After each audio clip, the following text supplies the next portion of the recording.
Agartala port journalist club versus যুব বিষয়ক ক্রীড়া দপ্তর ফ্রেন্ডলি ফুটবল ম্যাচ আমরা 22 তারিখ সকাল 8টায় উমাকান্ত মিনি স্টেডিয়াম গ্রাউন্ডে স্টোটার গ্রাউন্ডে আমরা একটা ফ্রেন্ডলি ম্যাচ খেলব।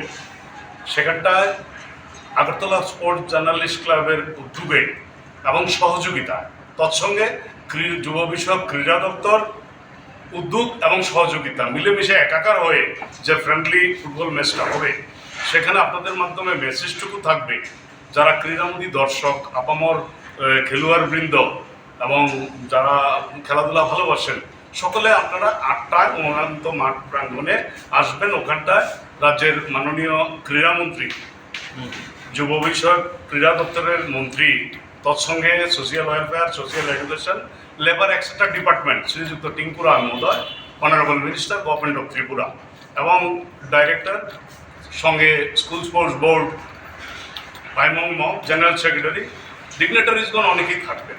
তো মেসেজটুকু খেলা হবে, খেলাটা যেন অন্যান্য বছরের ন্যায়, যেটা আমরা বিগত দিনও সাংবাদিক বন্ধুদের সঙ্গে আমরা মিলেমিশে একাকার হয়ে বিভিন্ন ইভেন্টের সহযোগিতার হাত বাড়িয়েছি এবং বিভিন্ন ইভেন্ট করেছি, কিন্তু ওনারা যারা এখানে প্রেসিডেন্ট, ভাইস প্রেসিডেন্ট এবং সেক্রেটারি উপস্থিত আছেন, ওনারা ওনাদের যে কর্মসূচি বর্ষব্যাপী 1 বছরের মধ্যে ওনারা কি কি করেছেন তার একটা রূপরেখা তুলে ধরেছেন।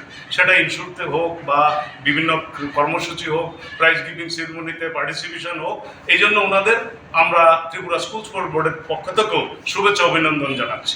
ওনারা এখানে একটা উল্লেখযোগ্য বিষয়, ওনারা যখন সহযোগিতা এবং উদ্যোগ দুটো বিষয় একাকার হয়ে উদ্যোগ নেওয়াটা এবং সহযোগিতা করাটা, এটা মেলবন্ধন।